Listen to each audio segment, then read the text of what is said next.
Hi daddies, welcome back to my channel. My name is Abby. If you're new here, then welcome. So today we are doing my April reading wrap up. How the fuck did it go by so quickly? It went by so quickly and I feel like I had no time to do anything. These books were kind of like every single genre you can ever think of. So it wasn't a bad month by any means. I had 2 5-star reads and you won't believe what the 5-star reads were. So some of these you might have seen if you watched my last video, which is my bestie picks my April reads. That most of them are from that. So I read 5 books from her. So we're just kind of give a little recap. The first book, well, let's just say this. But the first book I read and then the last book I read this month was the Shield of Sparrows books. The first book was Shield of Sparrows. The last book was Rights of Starling, which is the second book to this series. And the third book is not coming out till next November, I think, or I don't know when it comes out. Let me tell you, these 2 books are the best thing that has happened to me in a long time. Let's just say that, because these were everything I've ever wanted in my whole entire life.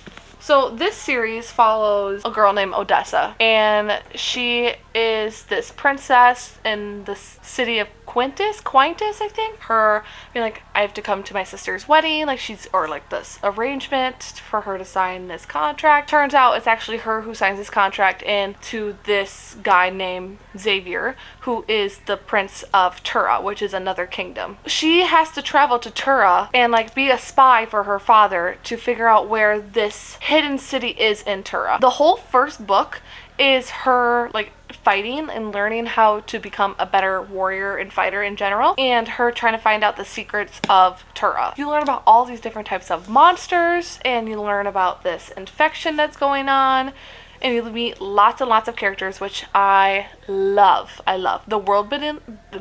The world building in this was like fantastic. I cannot highly recommend enough. These monsters are fucking bloodlusted fucking feral bitches. The MMC in this, hot as fucking fuck. Okay, you might guess by the time you start reading this book if you haven't read it yet, but holy shit. I read this book on Kindle. I do have the paperback, but I did read it on Kindle, and best thing ever, I rated it 5 stars. It is on Kindle Unlimited if you are wondering. I heard like when it first came out, it was on Kindle Unlimited and then they took it off and then now it's back on. So I'm not 100% sure. Hot diggity damn dog. And the map in this, so the whole world in this is Calandra. I don't really know if you could see that. I'm just gonna read a couple highlights from you from this book because the best thing ever. Alright, let's do one that this is just how the banter and the enemies to lovers is. Soar, my queen, will have to add riding to your training regimen. That or being ridden. I'll have a word with Xavier. Not spoiler, but you can kind of guess. And feel free to wander into mine, princess. He leaned in closer. Xavier likes to share. Your former fiance must not have a big sword. Highly recommend. 5 out of 5 stars in my opinion. It was so good. The next book I read was The Things We Live Unfinished by Rebecca Yarros. I rated this book 3 stars. I read this book as an audiobook and then also kind of immersive read sometimes with the Kindle version. And let's just say it wasn't my favorite. I rated it 3 stars. I think what really threw me off is the present time and then also the flashback to the war and Scarlett's grandmother. Or Scarlett? Gigi, Georgia's grandmother, sorry. Scarlett is the grandmother, Gigi is the granddaughter. So this book follows kind of, I guess her 2 FMCs, is Gigi the granddaughter and then Scarlett the grandmother. Scarlett, the grandmother, passes away. She was like the most renowned romance book author out there. Gigi's mother finds a manuscript and then she sells it off to like this publishing company, but it wasn't a finished manuscript. So they hire another romance author who's a male to finish this book. I forgot his name, do not ask me. But Gigi and him kind of work together and like they don't get along. They bicker, they don't agree on anything to finish Scarlett's and Jameson's story. Scarlett was a part of the war. And somehow I think she was like a telecommunicator or something. And Jameson was a pilot. This is confusing. Scarlett and Jameson's story and also Gigi and the other guy's story. It's weird. I didn't really like it too much. The plot twist at the end really kind of got me. I wasn't expecting that. But 3 stars is 3 stars. It's not bad at all by any means. It just wasn't my favorite. And I don't know if I'll ever read a contemporary romance again from Rebecca Yarros. But we'll see. We'll see. I might read her new one that just got announced. I might read it. It sounds interesting, like trapped on an island for so many days with your fiance, husband's cousin or something. I don't fucking know. Who knows? I don't know what it's about. But the third book I read in the month of April was Assistant to the Villain by Hannah Nicole Meyer. So I thought that book was like a YA type of fantasy romance. It was not. It is not a YA book, so don't quote me on that. There was very minimum spice in the first book if you want spice. I rated this book 3.5 stars. Read it on my Kindle. So it is on Kindle Limited if you were wondering. I said it wasn't bad by any means. It just wasn't my favorite story. I just felt like the plot lines were just like kind of missed because it would go to one plot to another and then it kind of like crisscrossed and then went to, yeah, it was a whole thing. I really liked one of the characters named Kingsley, who is a frog, and he reminds me of the frog, Fiona's dad in Shrek. If you didn't watch my vlog, that's what I said. And he holds up signs to speak like, run, bad idea, what?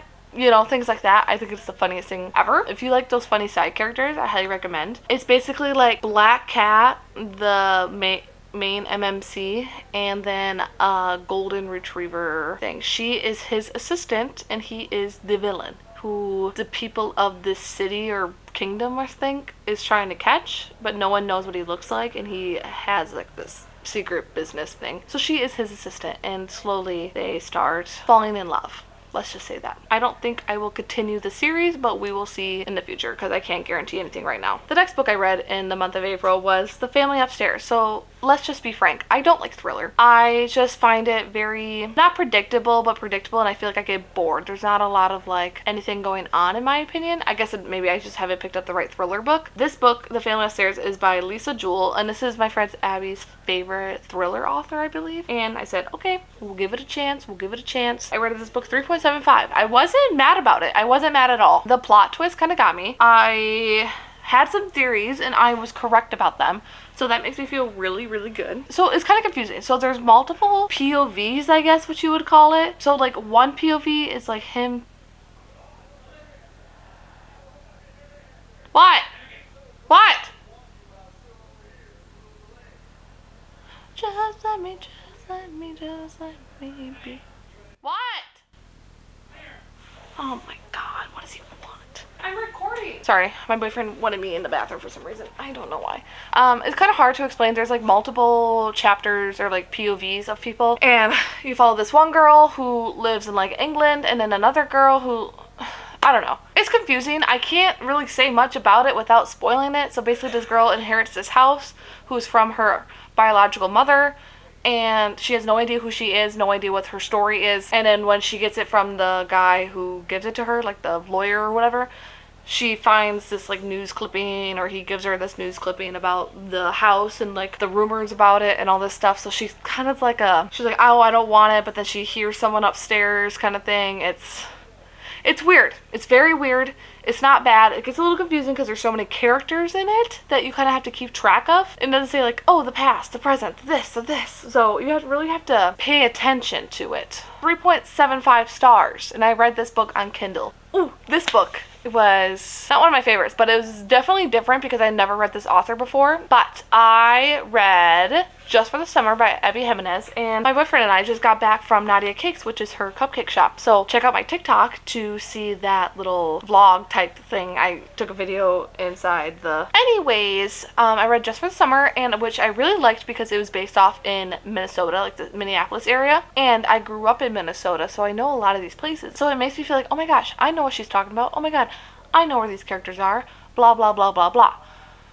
So it follows this girl named Emma, I think her name is. She is a nurse, and she's a traveling nurse, let's just say that. So she basically reads this Reddit thing from a guy named, God, what's his name? Justin. Emma and Justin, right? Justin puts this thing on Reddit called, oh, anyone else have this thing? Like, I just want to spill it. Like, every time I'm with someone and we break up, 2 months later, they find the love of their life and they get married. Emma reads it and she messages him and she's like, oh my god, this happens to me too, blah, blah, blah. They start talking, they get to know each other, and he just makes a joke like, oh, you should come to Minnesota for your thing, and then we can just not practice, but like date for a while, and then we break it off for the summer. Just date for the summer, We break it off and then we'll find the loves of our lives. Yada yada yada. She goes to Minnesota for 3 months. They hang out. They really like each other. Things happen. It's really cool though. I really liked it. I think I rated it 4 stars. Yes, I rated it 4 stars and I really enjoyed it. So I highly recommend that book. I read this book on Kindle as well. That's a lie. I did Kindle and I also immersive read with audio book. The very last book I read, which I said in the beginning, was Rights of Starling, which is the second book to the Shieldless Sparrows series. It's a trilogy. This book follows the Shieldless Sparrows, the first book. I can't spoil too much about this. If you have read Shieldless Sparrows, you know. So this title, pay attention to it, okay? You learn more about it, but pay attention to it. This means something, not just a random title. This means something. I read this book on Kindle and I rated it 5 stars out of 5 stars because you know what? This book made me cry last night.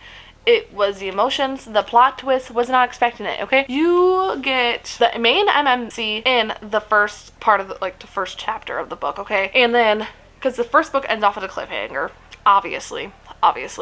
You get his POV, and then you get Odessa's, and then you get this another character. You think everything is right in a world until things happen. But what I really liked about this book compared to the first book is that like you get more of Calandra, the world. The first book is only between Quintus, like her mainland, like her main kingdom, and then Tura, basically. They mention a couple other ones, but that's it. This one, you go through every single fucking town in here, okay?